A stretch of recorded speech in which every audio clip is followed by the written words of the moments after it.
So hi there students, welcome back to another video lesson. So ito po yung karugtong ng long division method, so which is synthetic division method. So kung yung long division method, mahaba yung process niya, for synthetic division, mas pinaikli and mas pinadali. So let's start. So the lesson objective will be to divide polynomials using synthetic division method. So let's have synthetic division method. So when we say synthetic division method, it is shorter and easier method of dividing polynomial by a binomial in the form of x minus r because we only write the coefficients. So sabi ko nga, mas maikli and mas madali yung method ng synthetic division as compared to long division method because we only write the coefficients. So here are the steps in dividing polynomials using synthetic division. First, we arrange the coefficients of p of x in descending powers of x. If there are missing terms, write 0. The leading coefficient is the first entry of the third row. So, yung first step po natin na lagi kong pinapaalala, we need to write the polynomial or the dividend in standard form. So otherwise, magiging mali po yung sagot. And then, if there are missing terms, we write 0. So kung ilan yung mga nawawalang terms, yun ang bilang ng 0. And then, ipi-place natin yon, kailangan sunod-sunod. Okay. And then, the leading coefficient is the first entry of the third row. So ibig sabihin, kapag sinulat po natin yung mga coefficient, i-bring down lang po natin yung leading coefficient na magiging first entry dun sa third row. So the next step, place the value of r in the upper left corner. So tip, we reverse the sign of r. So paano yon? So halimbawa, yung divisor natin is x plus 5. So kung isusulat po natin yun sa upper left corner, yung 5, babalik na rin lang po natin yung sign, magiging negative 5. On the other hand, kapag naman po x minus 4, so negative siya, babalik na rin natin negative 4, magiging positive 4. So, ganyan po yung tamang pagsulat ng r dun sa upper left corner. So, make sure, balik na rin natin yung sign. From positive, it will become negative, and then from negative, it will become positive. And then third, multiply r to the leading coefficient and write the product on the second column aligned to the second coefficient. So mamaya po, i-discuss ko po yan with proper example para pas madali po yung pagsunod sa mga steps. And then, we add the second coefficient and the product of r and the first coefficient. Then, repeat process up to the last coefficient. The remainder is always placed at the end column. Sa pinakadulo po lagi yung remainder. Again, para mas malinawan po kayo, magkakaroon po tayo ng mga series of examples mamaya. So the next step, write the quotient q of x on the third row in terms of x. Note that the degree of q of x is 1 less than the degree p of x. Ibig sabihin, kung yung ating leading term dun sa dividend is x cubed, and then kapag dinivide natin siya sa x, so yung ano po niya, yung degree ng magiging quotient po natin is babawasan natin ng isa. From x cubed, magiging x squared na lang. Okay, pag naman x to the fifth power, divide natin sa x, so magiging x to the fourth power na po yun. Make sure babawasan po natin ng isa yung highest degree ng ating quotient. So let's have the first example. X squared plus 2x minus 63 divided by x minus 7. So, dito po sa box na nakikita nyo na yan, dyan po natin isusulat yung r. So, again, babalik na rin nyo lang po yung sign. From positive, magiging negative, from negative to positive. Depende po dun sa sign ng divisor. And then, yung ating dividend naman, isusulat po natin dito sa tabi ng box. So, kung susulat lang po natin is yung mga coefficients. So, x squared, ang coefficient ng x squared, that is 1. So, sulat lang po natin 1. And then, ang coefficient ng 2x, that is 2. And then, yung constant term natin, which is negative 63, sulat lang po natin, negative 63. So, yung negative sign po dito, kapag meron, kailangan po natin i-attach din po kapag sinusulat natin yung mga coefficients. And then, yung upper left corner natin, so x minus 7, babalik ta rin natin yung sign ng x minus 7, magiging positive 7. Okay, so, lagay lang po natin 7. And then, yung first step natin, yung 1, yung leading coefficient natin, i-bring down lang po natin. So, sulat lang natin. And then, yung 1, i-multiply natin ngayon dun sa 7. So, 1 times 7, that is 7. Yung product na 7, isusulat natin sa tapat ng 2, sa second column.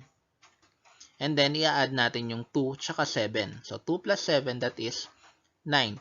And then, repeat process na naman, yung 9, mumultiply natin dun sa 7, which is 63. And then we add negative 63 plus 63, that is 0. And then yung nasa dulo, ito po yung ating remainder. So, ibig sabihin, nung dinivide natin ang x squared plus 2x minus 63 sa x minus 7, 0 po ang remainder. And then yung last step natin, isulat natin yung q of x in terms of x na decreasing powers. So, yung highest degree po ng ating dividend is 2. Ibig sabihin, babawasan natin ng isa. So, x na lang po niyan yung leading term natin. So, yung highest degree natin is x na lang. So, itong 1 na to, sulat natin as x. And then, yung 9, dahil positive siya, plus 9. So, ibig sabihin, x plus 9 po ang ating quotient. So, paano natin malalaman kung tama ang x plus 9? I-multiply lang po natin yung quotient dun sa divisor na x minus 7. Make sure lilitaw yung x squared plus 2x minus 63 na dividend. The sub number 2, x to the 4th power minus 16 divided by x plus 2. So, based dito sa ating dividend, may mga terms na nawawala. Yung mga terms na yon, yung x cubed, x squared, tsaka x. Again, pag may mga missing terms, all we have to do is to write 0. So, sulat lang natin yung coefficient ng x to the 4th power, which is 1. And then, yung tatlong nawawala, x cubed, x squared, x, sulat lang po natin dire-diretso, 0, 0, 0. And then, yung constant term natin, which is negative 16. And then, dun sa upper left corner, yung divisor natin, x plus 2.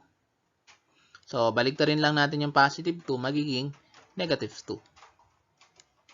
And then, yung 1, yung first, yung leading coefficient, bring down lang natin. So, kung ano man ang number dyan, ano man yung leading coefficient, always bring down lang natin. And then, 1 times negative 2, that is negative 2.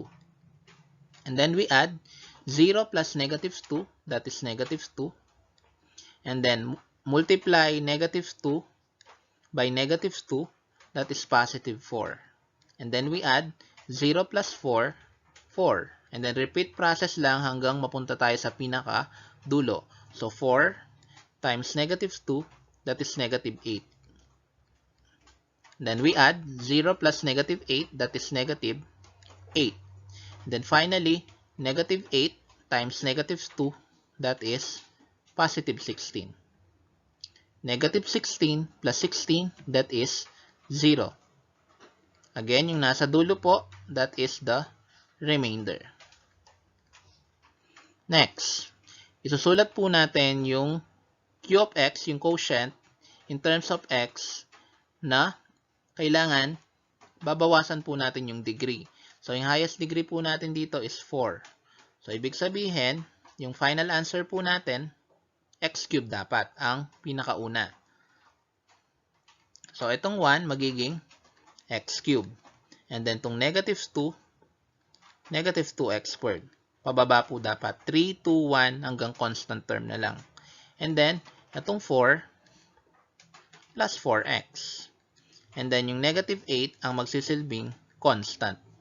And then, yung remainder natin na 0. So, hindi naman natin kailangan na isulat yung 0 kasi nonsense din naman.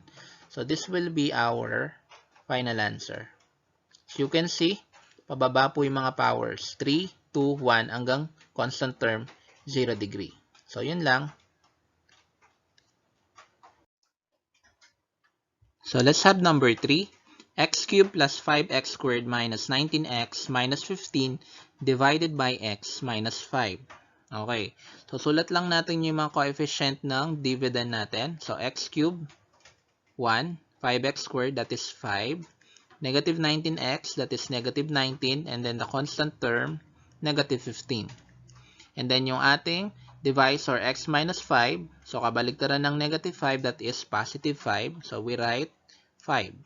And then bring down the leading coefficient, 1. And then 1 times 5, that is 5. And then we add 5 plus 5, that is 10. And then again, repeat process, 10 times 5, that is 50. And then we add negative 19 plus 50, that is 31. Because we follow the sign of the bigger value and then we proceed to subtraction. And then 31 will be multiplied by 5, that is 155. Finally, we add negative 15 plus 155. Unlike sign na naman po. So, we follow the sign of the bigger value and then we proceed to subtraction. So, our answer will be 140. So, 140 here will serve as our remainder. So, paano natin isusulat ang sagot? So, dahil x cubed, 3 yung pinakamataas na power, babawasan lang po natin ng isa dun sa quotient. So, magiging x squared plus 10x plus 31. And ngayon, meron na tayong remainder. So, susulat natin as plus 140 over sa divisor. So, our divisor is x minus 5. So, this will be our final answer. Next, number 4, 2x cubed minus 9x squared minus 10x plus 12 divided by 2x plus 3. As you can see, yung ating divisor dito, yung leading coefficient niya is not equal to 1. So, paano ang gagawin po doon? So, kapag ganyan po, hindi na siya equal to 1, equate lang po natin yung divisor to 0. And then, isosolve natin siya na parang linear equation.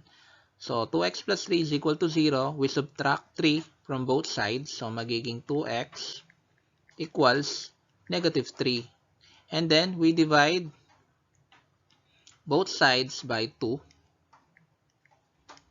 So, yung x po natin dito is negative 3 over 2. And then, yung negative 3 over 2 na to, yun ang isusulat natin dun sa box. So, negative 3 over 2. And then, sulat lang natin yung mga coefficients ng dividend natin. So, 2x cubed to negative 9x squared, negative 9. Negative 10x, that is negative 10. And then, yung constant term natin na 12. Okay. And then, bring down to. So, and then 2 multiply to negative 3 over 2. So, kapag minultiply natin yung 2 sa negative 3 over 2, obviously, makakancel yung 2. So, matitira na lang po is negative 3. And then, we add negative 9 plus negative 3, that is negative 12. Same sign lang. And then, next, negative 12 times negative 3 over 2. So, negative 12 times negative 3, that is positive 36. Divided by 2, that is positive 18. So, sulat natin siya. Negative 10 plus 18, that is 8. And then, we multiply again for the last time. 8 times negative 3 over 2. So, 8 times negative 3, that is negative 24. Divided by 2, that is negative 12. So, 12 plus negative 12, that is 0. Okay.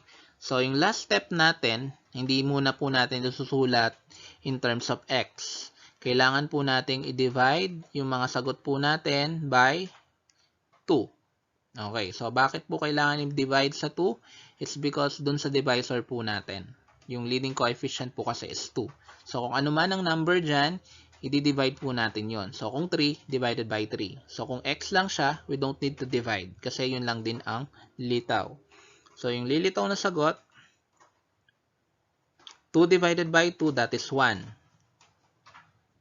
And then, negative 12 divided by 2, that is negative 6. 8 divided by 2, that is 4. Tsaka pa lang natin pwedeng isulat yan in terms of x.